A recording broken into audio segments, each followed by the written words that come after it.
오늘도 삶의 자리를 구별하고 하나님을 예배하는 우리 종교 가족들을 예수님의 이름으로 축복합니다. 그리고 특별히 하나님 앞에 찬양으로 영광 돌린 우리 수산나 찬양대 가운데도 하나님의 은혜와 기쁨이 가득하기를 예수님의 이름으로 축복합니다. 오늘 우리는 저녁 예배를 드리면서 교회 비전 위원회 헌신 예배로 드리고 있습니다. 교회가 앞으로 나아가야 될 일들에 대해서 꿈을 꾸고 하나님의 뜻을 이루어가기 위해 사역을 하는 위원회이지요. 그리고 이 시간 가운데도 우리 모두만이 아니라 수산나 찬양대만이 아니라 헌신 예배를 드리고 있는 교회 비전의 모든 사역과 가정 가운데도 하나님의 은혜가 있기를 예수님의 이름으로 축복합니다. 말씀을 나누기 전에 한 가지 질문을 드리면서 오늘 말씀을 나누려고 합니다. 이제 질문을 드릴 텐데요. 우리 종교 가족들은요, 우리 종교교회의 비전에 대해서 알고 계신가요? 지금 순간 당황하지는 않으셨죠? 다시 질문 드리겠습니다. 우리 종교 가족들은 우리 종교교회의 비전에 대해서 알고 계신가요? 네, 아멘. 2022년도 비전입니다. 제가 하나씩 말씀드릴게요. 오늘 비전위원회이기 때문에 종교교회 비전에 대해서 다시 한번 생각해 봤는데요. 우리 종교교회는요 4대 비전을 가지고 있습니다. 그 4대 비전은 무엇이냐면요, 다리가 되는 교회, 중심이 되는 교회, 선교하는 교회, 성장하는 교회입니다. 다 알고 계시죠? 이 4대 비전을 중심으로 2022년도에는 우리가 세상을 변화시키자라는 비전을 향해서 나아가고 있습니다. 그런데 우리 교회만이 아니라 우리 주변에 있는 다른 교회들도 이러한 비전을 갖고 있을까요? 아니면 갖고 있지 않을까요? 다 갖고 있다라고 생각을 하시죠? 잠시 개인적인 말씀을 드리려고 합니다. 저는요 2009년 6월에 대학원 4분의 3학기를 다니던 중간에 처음으로 이제 단독 목회를 나가게 됐습니다. 담임 목회를 시작한 건데요, 제가 담임하게 된 교회는 우리 종교교회를 중심으로 약 300km 정도 떨어진 전라남도 곡성에 위치해 있던 시골 교회였습니다. 그 교회 이름은 어떤 교회였냐면요, 칠봉교회입니다. 네, 별로 놀라시지 않는 것 같아요. 칠봉교회, 왜 놀라시지 않냐고 여쭤봤냐면 이름이 어떻죠? 너무 세련되죠. 이름만 들어도 그 교회가 어떤 교회인지 예상이 되는 이름입니다. 이 칠봉교회는요 정말 시골스러웠던 교회였고, 그 당시 전남 지방에서도 시골 중에도 시골 가운데 있는 농촌 교회였습니다. 이 교회에 부임한 이후에 처음 시작했던 것이 무엇이었었냐 하면, 기도하는 가운데 칠봉교회를 향한 비전을 다시 한번 세워가는 과정을 가졌습니다. 그 칠봉교회는 시골의 작은 교회였고, 성도님들의 평균 연령이 70세가 넘어가는, 인간적으로 바라본다면 정말로 이 교회에 미래가 있을까, 비전이 있을까 걱정될 정도로 성도님들의 연세가 많은 교회였지만, 담임 목회로 부임하고 난 이후에 기도 가운데 이런 비전을 품었습니다. 그 비전은 뭐였냐면 성령의 능력 안에 있는 교회였습니다. 비록 시골 교회였고 성도님의 연령이 많이 있으셨지만, 성령 안에서 꿈을 꾸고 성령 안에서 은사를 받고 성령 안에서 증인이 되는 교회를 비전으로 삼으면서 시골에서 약 5년 정도 교회를 섬겨 왔었습니다. 이것을 볼 때 우리 종교교회만이 아니라 정말로 시골에 있는 작은 교회에도 비전이 있다라는 것이죠. 그 교회가 가지고 있는 비전이 있고, 그 비전을 위해서 교회가 하나님의 일을 이루고 있다라는 겁니다. 근데 비전은 있는데 그 내용을 보면 어떨까요? 다르다라는 거예요. 우리 종교교회의 4대 비전과 제가 섬겼던 칠봉교회의 비전이 내용적으로는 상이하다라는 겁니다. 그렇다면 비전들은 다 가지고 있지만 이 교회 공동체라는 것이 비전이 다 다르다라고 우리는 이야기할 수 있을까요? 교회의 비전에 대해서 생각해 보면서 이런 생각을 다시 한번 갖게 됐습니다. 그것은 뭐냐면, 우리가 이 땅 가운데 교회를 세웠고 교회들마다 비전은 다르지만 그 비전의 내용은 각기 다 상이하지만 모두가 다 하나의 표대를 향해 나아가고 있다는 겁니다. 우리가 인간적으로 봤을 때, 내용적으로 봤을 때는 교회들마다 비전은 다르지만 결국 모두가 다 하나의 표대를 향해 나아가고 있다는 것이죠. 그렇다면 교회의 비전이 향해 나아가고 있는 그 표대라는 것은 무엇일까요? 그것은 바로 하나님의 나라입니다. 주님의 몸된 교회들이 표면적으로는 분명한 비전을 갖고 있지만, 다른 것 같지만 결국에는 하나님의 나라라는 분명한 표대를 향해 나아가고 있다는 거예요. 우리 종교교회도 그렇고, 제가 섬겼던 칠봉교회도 그렇고, 우리 주변에 있는 다른 교회들도 그 비전의 중심은 결국 이 땅 가운데 하나님의 나라를 이루는 것임을 부정할 수 없다라는 겁니다. 우리 종교교회가 다리가 되고 중심이 되고 선교하고 성장해야 하는 이유는 무엇일까요? 다시 질문 드리겠습니다. 우리 종교교회가 다리가 되고 중심이 되고 선교하고 성장해야 하는 이유는 무엇일까요? 그것은 하나님의 나라를 이루기 위함입니다. 우리가 2022년을 살면서 오라 우리가 세상을 변화시키자라고 선언하며 살아가야 될 이유는 무엇입니까?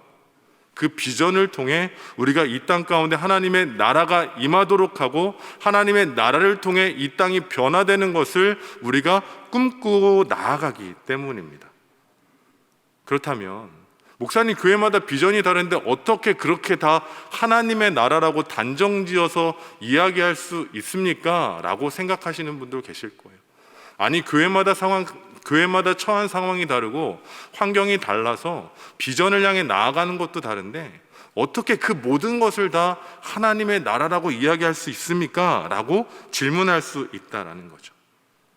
그런데 이 모든 비전이 하나님의 나라를 향해 가고 있다고 단정지어 말할 수 있는 것은요, 예수님의 사역 안에 하나님의 나라가 있었기 때문입니다.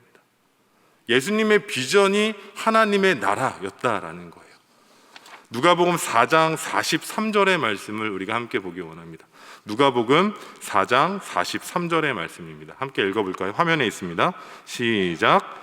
예수께서 이르시되 내가 다른 동네들에서도 하나님 나라 복음을 전하여야 하리니 나는 이 일을 위해 보내심을 받았노라.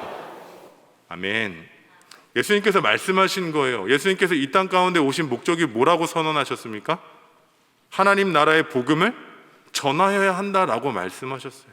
예수님께서 이 땅 가운데 품으신 비전을 그럼 뭐라고 해석해도 될까요? 하나님 나라라고 우리는 생각해도 무방할 것입니다. 결국 이 땅 가운데 예수님께서 오셔서 이루고자 하셨던, 병자들을 치유하시고 가르치시고 회복시켰던 그 모든 과정의 목적이 하나님의 나라에 있었다라는 거죠. 그런데 이 하나님 나라에 대한 비전은요, 예수님의 비전만이 아니라, 우리의 비전만이 아니라 구약에서도 동일하게 발견됩니다. 성경을 보면 하나님께서는요, 이스라엘을 통해 하나님의 나라를 이루고자 하셨습니다. 이스라엘 백성들을 선민 삼으셨고 그들과 언약을 맺으셨습니다. 하나님께서는 이스라엘이 하나님의 백성 되어 하나님의 통치하심과 주장하심 가운데 살아가기를 기대하셨습니다. 이스라엘이 온 열방 가운데 하나님의 살아계심을, 하나님의 전능하심을 나타내기를 기대하셨습니다. 그래서 하나님께서는 이스라엘의 주가 되셔서 그 땅 가운데, 예루살렘 가운데 하나님의 나라를 이루고자 하셨다라는 거죠. 그리고 이스라엘 백성들 역시 하나님의 성전에 모여 하나님을 예배함으로 하나님의 통치와 주장하심 가운데 순종했고, 하나님께서 자신들의 주가 되심을 선언했던 것입니다. 그러나 우리가 잘 알고 있는 것처럼 하나님께서는 이스라엘을 통해 하나님의 나라를 이루고자 하셨지만 이스라엘은 하나님의 나라를 이루는데 실패하고 말았습니다. 하나님의 말씀 가운데 전적으로 순종하지 못했고 하나님의 일하심 가운데 철저히 따라가지 못했기 때문이죠. 그들은 죄와 불순종, 우상 숭배로 인해 하나님의 나라를 잃어버렸습니다. 눈에 보기 좋은 것을 따라가면서 하나님의 뜻을 무시한 채 세상을 향해 나아갔고 하나님의 통치하심과 하나님의 주장하심을 거부했던 것입니다. 그러면서 하나님을 예배해야 될 그 성전 가운데 하나님만을 찬양하고 예배했던 것이 아니라 우상을 세우고 우상을 숭배하면서 하나님의 나라를 허물었다라는 거죠. 그로 인해 이스라엘은 하나님의 심판을 받게 되었습니다. 하나님의 나라를 이루어야 될 그들이 하나님의 통치를 거부하고 하나님의 나라를 허물었을 때 이스라엘은 분열되었고 멸망당했고 바벨론의 포로로 끌려갈 수밖에 없었습니다. 그런데 오늘 본문의 말씀을 보면, 에스라서의 말씀을 보면 하나님께서는 다시금 이스라엘을 통해 하나님 나라를 재건하고자 하셨습니다. 예레미야를 통해 선언하셨던 것처럼, 약속하셨던 것처럼, 내가 이스라엘을 회복시키겠다라고 약속해 주셨던 것처럼 하나님의 나라를 재건하셨다라는 거죠.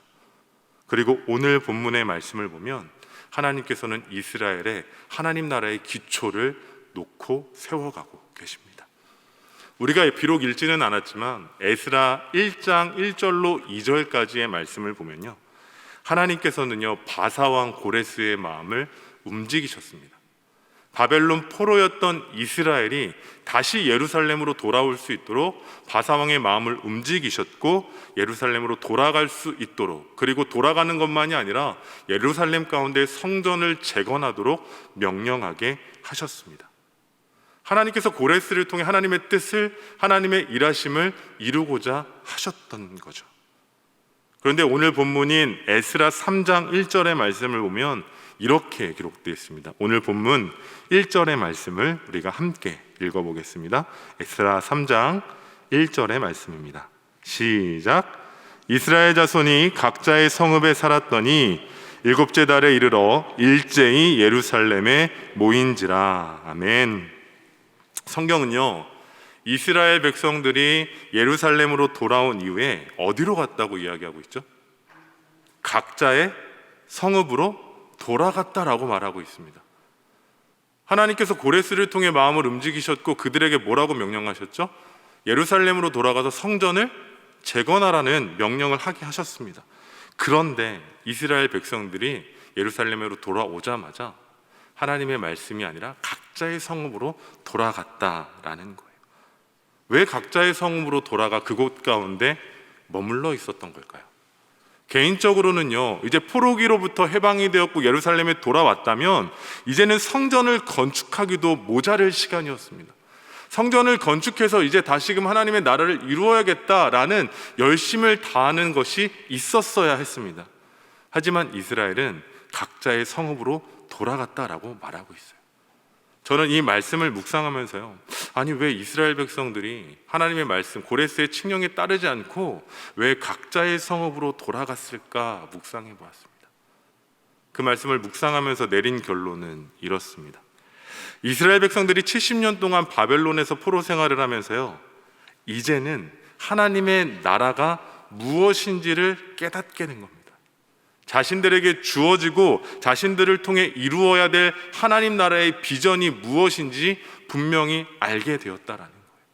이 말은 과거에는요, 예루살렘의 화려한 외형적인 견고한 성전이 세워져 있었습니다. 그들은 표면적으로는 하나님을 예배하는 민족이었습니다.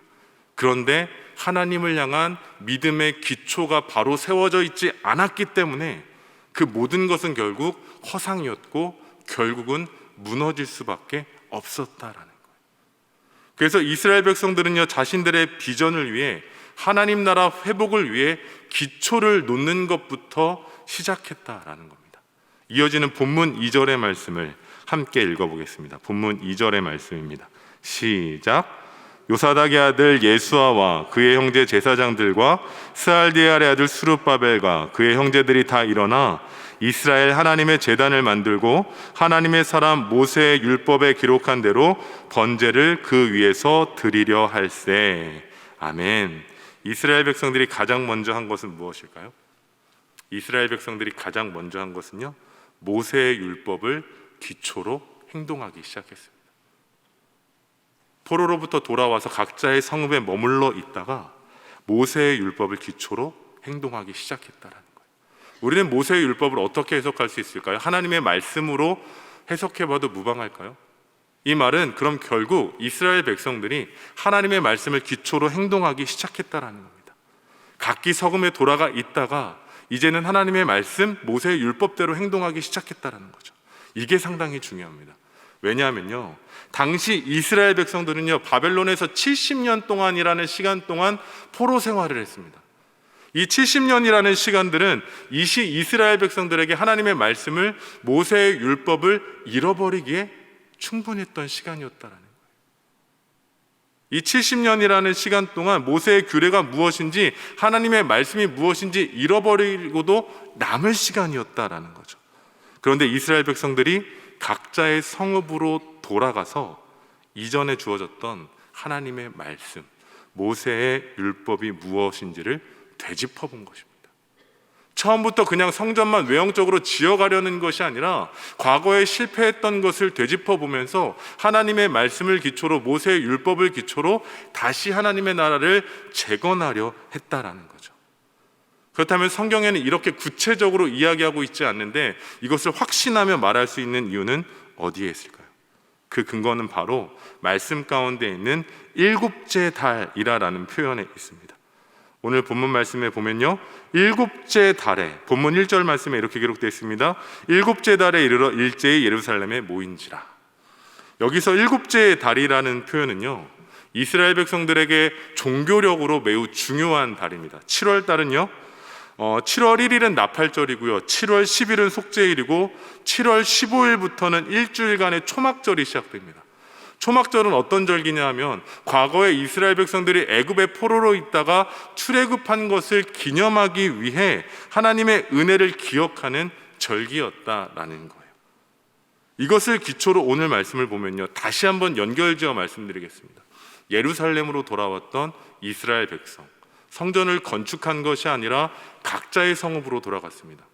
그런데 누가 명령하지도 않았는데 각각의 성읍에 있던 이스라엘 백성들이 일곱째 달에 하던 일을 중단하고 예루살렘으로 모였다라는 거예요. 누가 시키지도 않았는데요. 이것을 볼 때 우리가 이야기할 수 있는 건 결국 하나님의 말씀대로, 그 말씀을 기초대로 움직이기를, 살아내기를 결단했다라는 겁니다. 하나님의 말씀에 따라, 하나님의 뜻에 따라 하나님 나라의 재건에 대한 비전의 기초를 놓았다라는 것이죠. 이것을 볼 때 오늘을 살아가는 우리도 우리 안에 하나님의 나라를 이루기 위해, 이 땅 가운데 하나님의 나라를 이루는 비전을 위해 기초를 놓아야만 합니다. 그렇다면 그것을 위해 놓아야 될 기초는 무엇입니까? 바로 하나님의 말씀입니다. 이스라엘 백성들이 말씀대로, 하나님의 말씀대로, 모세의 율법대로 행했던 것처럼 우리 또한 오늘을 살아가며 말씀을 기초로 살아가야 된다는 것이죠. 하나님의 나라를 이루어야 될 비전이 우리 가운데 있습니까? 그렇다면 그 일을 이루기 위해 우리 안에는 말씀이 기초로 놓여져야 한다는 겁니다. 아무리 우리가 하나님의 나라에 품고 있다 할지라도 우리가 말씀을 읽지 않고 말씀을 묵상하지 않고 그 말씀대로 살아가려 하지 않으면은 결국 그 안에 하나님의 나라를 이룰 수 없다라는 거죠. 말씀을 읽지 않다 보면 결국 이스라엘 백성과 같이 어쩌면 다시 하나님의 나라를 잃어버릴지도 모른다라는 겁니다.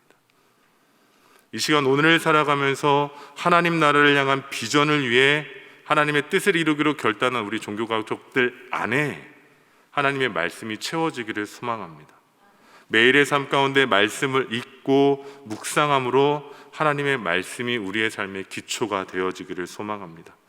하나님의 나라를 이루기 위해, 우리의 비전을 위해 말씀을 기초로 놓아서 세상 가치 가운데 흔들리거나 넘어지는 인생이 아니라 하나님의 복음의 길을, 말씀의 길을 넉넉히 걸어가는 우리 종교가족 되시기를 예수님의 이름으로 축복합니다. 계속해서 오늘 본문의 말씀을 보면요, 이스라엘 백성들이 일제히, 누가 얘기하지도 않았는데 일제히 예루살렘에 모여서 하나님 앞에 제단을 만들고 제사를 드리기 시작합니다. 이스라엘 백성들이요, 하나님을 예배함으로 기초를 놓았다라는 거예요. 하나님의 나라를 재건하고 회복하기 위해 그들이 선택했던 두 번째 행동은 바로 예배를 회복하는 것이었습니다. 오늘 본문 2절로부터 6절까지의 말씀을 보면요, 제사를 드린다라고 이야기하고 있는 이스라엘 모습 가운데 빠지지 않고 등장하는 단어가 있어요. 2절부터 6절까지요. 그 단어, 반복되는 단어는 무엇인가 하면 바로 번제입니다. 번제. 번제란 무엇이죠? 레위기의 말씀을 보면요, 5가지 제사법이 기록되어 있는데 그 제사법 가운데 하나가 번제입니다. 번제는 희생 제물의 가죽을 제외한 모든 것을 태워서 하나님께 향기로 영광을 올려드리는 제사가 바로 번제였다라는 거예요. 이스라엘에게 있어서 그 어떤 제사보다 가장 온전하게 드렸던 제사가 바로 번제입니다. 모든 것을 다 하나님 앞에 드리는 것이기 때문이죠. 단순히 제물을 드리는 것이 아니라 자기의 온 정성을, 전인격적인 것을 하나님 앞에 드린 것이기 때문입니다. 결국 이스라엘 백성들은요, 하나님 나라의 재건을 위해서 하나님의 말씀을 기초로 산 것만이 아니라 예배를 드리는데 형식적 예배가 아니라 자기의 모든 것을 올려드리는 번제로서의 예배를 반복적으로 그리고 지속적으로 드렸다라는 겁니다. 자기의 모든 것을 드리는 예배를 통해 하나님의 주권과 통치하심 가운데 순종하며 살겠다라고 결단했다라는 것이죠. 오늘을 살아가는 그리스도인 된 우리도요, 하나님 나라에 대한 비전을 위해 예배의 기초를 바로 세워갈 수 있어야 합니다. 하나님의 나라를 이루는 비전을 위해 바른 예배로 우리의 삶의 기초를 놓아야 한다라는 겁니다. 그런데 만약 우리의 예배가 일상적으로 습관적으로 드려지는 예배였다면 이제는 우리도 번제와 같은 우리의 전인격을 드릴 수 있는 예배로 회복해 나가야만 한다라는 거예요. 그럼 전인격적으로 드리는 예배란 무엇일까요? 그것은요, 하나님 앞에 드리는 예배가 나를 중심으로 드리는 예배가 아니라 하나님 중심으로 드리는 예배가 되어야 한다라는 겁니다. 많은 사람들이 예배를 드리면서 판단하는 경우가 많이 있습니다. 아, 오늘은 예배가 은혜가 됐어, 오늘은 예배가 은혜가 되지 않았어. 그 은혜가 됐다, 은혜가 되지 않았다의 기준은 무엇입니까? 자기중심적 예배였기 때문이었던 것이죠. 오늘의 예배가 나에게 어떤 만족을 주는지, 어떤 기쁨을 주는지가 중심되었기 때문에 예배를 평가하고 예배를 판단한다라는 겁니다. 하지만 하나님 나라를 재건하기 위해, 하나님 나라를 이루기 위해 살아가는 그리스도인들 가운데는 예배는 더 이상 평가가 아니고 판단이 아니라 하나님께서 나에게 주시는 은혜의 통로로 삼아야 되는 것이고, 하나님을 향해 온전한 영광을 돌리는 우리의 삶을 드리는 시간이 되어야 한다라는 겁니다. 하나님 나라를 비전을 품은 우리 종교 가족들의 모든 삶 가운데 온전한 예배, 우리의 삶을 전적으로 드리는 예배가 회복되어지기를 원합니다.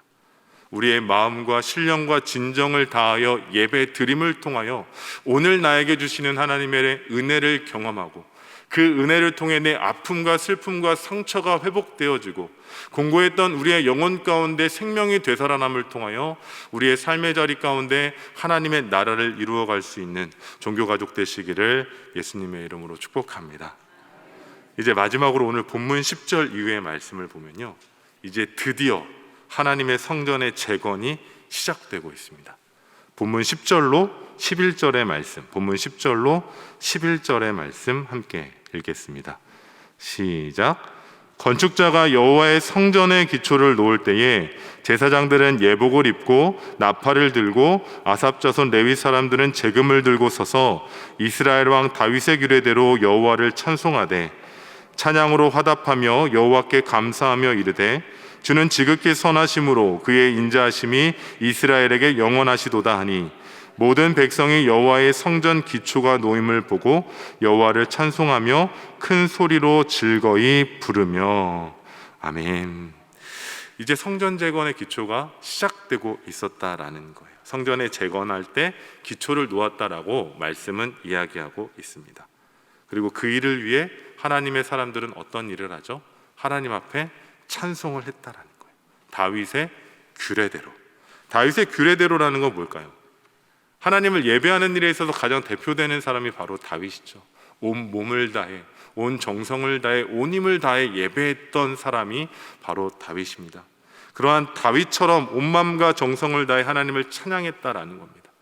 근데 저는 이 말씀 가운데 조금 의아한 마음이 들었습니다. 물론 찬양을 했다라는 것이 잘못된 것은 아니지만, 아니 이렇게까지 온 마음과 정성을 다해 찬양을 해야 될 순간이었을까라는 의문이 들었다는 거예요. 지금 이 순간은요, 성전이 완공된 상황이 아닙니다. 성전의 재건을 위해 기초를 놓은 상황이에요. 완공되었을 때 다윗의 규례대로 온 마음과 정성을 다해 찬양을 다했다면 이해가 될 것 같습니다.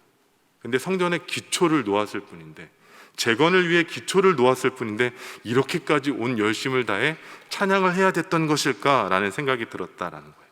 심지어 어떤 일까지 벌어지냐면요, 본문 12절에는 이렇게 말하고 있습니다.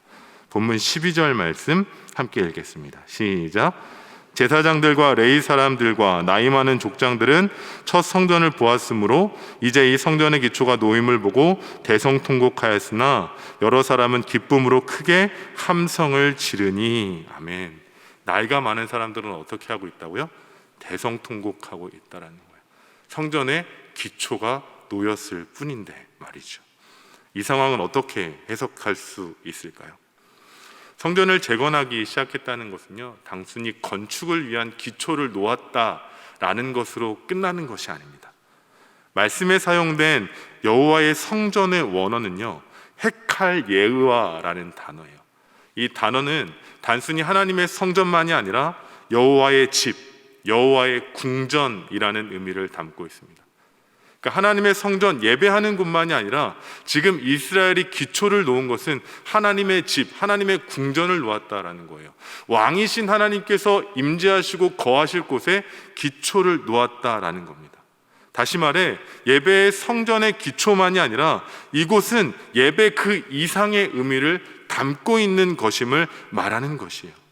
이곳은 하나님의 성전이고 예배하는 곳이지만 이 기초를 놓았다는 것, 하나님의 집과 궁전의 기초가 되었다는 것, 이것은 왕이신 하나님의 통치하심에 순종하겠다고, 주 대신 하나님의 다스리심 가운데 우리의 삶을 전적으로 드리겠다고 결정한 이스라엘의 행동이었다라는 겁니다. 그냥 건축물 기초가 놓였구나, 그래서 찬양하는구나가 아니라 이곳은 하나님께서 임재하실 하나님의 성전이요 궁이요 집이었기 때문에 하나님, 저희는 우리의 삶의 모든 것을 드려 하나님의 통치와 하나님의 주장하심과 하나님의 다스리심 가운데 순종하는 삶을 살겠습니다라고 다윗의 규례대로 온 마음과 온 정성을 다해 하나님을 예배했다, 찬양했다라는 것입니다. 저는 우리의 삶도 이러한 삶의 기초가 놓여지기를 원합니다. 단순히 우리의 삶의 어떠한 일들의 기초, 처음이 재건되는 것만으로 하나님을 찬양하는 것만이 아니라 우리의 삶에 이루어 가실 하나님의 일이 우리 가운데 보인다면, 그 기초가 인식된다면, 하나님이 오늘도 나를 통해 일하시고 오늘도 나를 통해 역사하시고 하나님의 다스리심이 내 인생 가운데 있음을 인정하며 우리의 삶의 모든 것을 다해 찬양할 수 있는 우리 종교가족 되시기를 예수님의 이름으로 축복합니다. 그런데 왜 나이 많은 사람들은 대성통곡을 한 것일까요? 아니, 찬양을 하고 있는데 왜 한편에서는 나이 많은 사람들은 대성통곡을 한 것일까요? 그들은 알았던 거예요. 깨달았던 거예요. 과거에 무너졌던 예루살렘 성전을 기억하면서 자신들이 하나님 앞에 얼마나 타락했고, 자신들이 얼마나 하나님 앞에 불순종했고, 하나님의 다스리심이 아니라 우상과 우상 숭배를 통해 하나님의 나라를 허물어뜨렸던 것을 알았기에 통회하며 자복하며 회개할 수밖에 없었다라는 겁니다. 우리는 이들의 통회 자복을 통해서도 하나님 나라의 비전을 위한 기초를 놓는다라는 것, 그것이 무엇인지 알 수 있습니다. 그것은 바로 회개가 필요하다라는 거예요.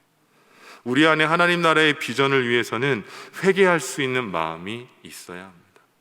이전에 무너졌던 하나님 나라에 대한 자신의 죄와 타락에 대해 통회하며 자복했던 이스라엘의 선진들처럼 우리 또한 우리 안에 하나님의 나라를 이루지 못했던 연약함들, 삶의 자리에서, 가정에서, 일터에서 하나님의 뜻에 합당한 하나님의 나라를 이루지 못했던 것에 대해서 통회하며 자복하며 회개할 수 있어야 한다라는 겁니다.